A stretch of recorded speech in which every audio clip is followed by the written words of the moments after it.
What's up, Internet? Welcome back to Outer Space TV for the brand new relaunch of Season 1. Season 1, Episode 1. Season 1, Episode 1, and we're starting it right here, right now, with space news. Happy birthday, Opportunity. 11 years on Mars. So 45 times its expected 90-day mission. That's, what, let's see, the 5-year mission for Star Trek, that would be about 225 years. Yes. It's a lot longer than expected. An absolutely crazy amount of additional work was able to be done because of just how strong this rover has been. Yeah, very impressive. So when will it actually reach its birthday? January 25th.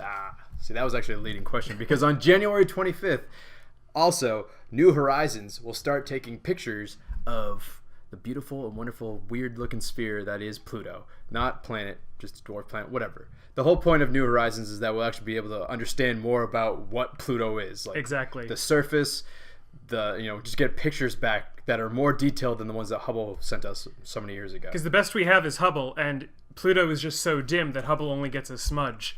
So we needed a camera actually there, and so... Right there. First photos are going to be coming in next month. Right, so they'll start taking pictures on January 25th, but it'll take a few days for those images to actually get back to Earth. And then, of course, they have to go through processing, and before we actually see them in the public, it probably won't be until February. But yeah, that'll be something to look forward to.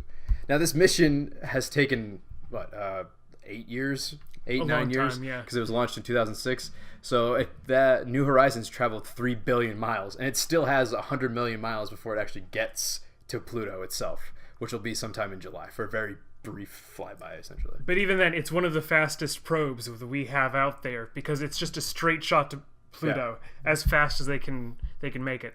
It's very exciting stuff. I mean, we really want to know more about this ninth thing on the edge of our solar system, because it's been there for it's been there for a long time. Yeah. But we've noticed it since the 20th century. So why not learn more about things in our own solar system? Exactly. Now on to everyone's favorite thing, SpaceX news. Elon Musk has been very busy over the holidays. So just this past month, CRS-5, the 5th resupply mission to the International Space Station, successfully lifted off its supplies. But while those supplies were going on its way to the International Space Station, the first stage, after it was done doing its job, slowed itself down and used these hypersonic navigation fins to navigate its way down to a barge in the Atlantic Ocean.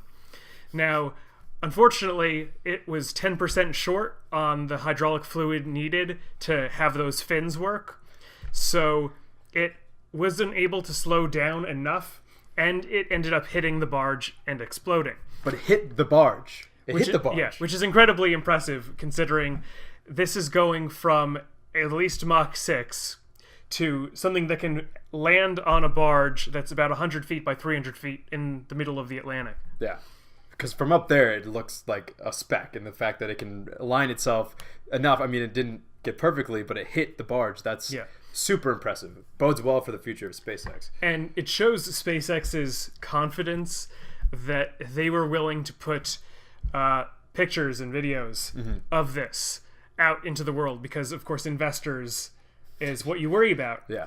But speaking of investors, Google and Fidelity Investments invested $900 million in SpaceX for only 7.5% of the company. Google, feel free to invest in our company for 7.5%. We'll take $1 billion or two.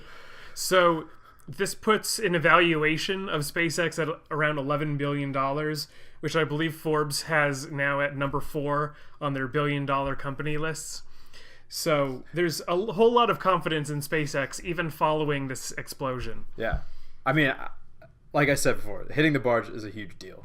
And the fact that this is the first attempt at recovering something, a fuel tank or anything from space on its own, it's all auto-guided and everything, is very impressive. Now, people sometimes bring up that the space shuttle just dumped its solid rocket boosters in the ocean, but that caused a lot of damage due to the salt water, and Elon Musk wants to avoid that by having a barge pick it up and not having to reconstruct vast portions of the booster. So next time, hopefully it won't explode. Yes. And the barge right now is undergoing some repairs in port, and it's been newly christened the Just Read the Instructions. That's the greatest name for a barge that I've ever heard.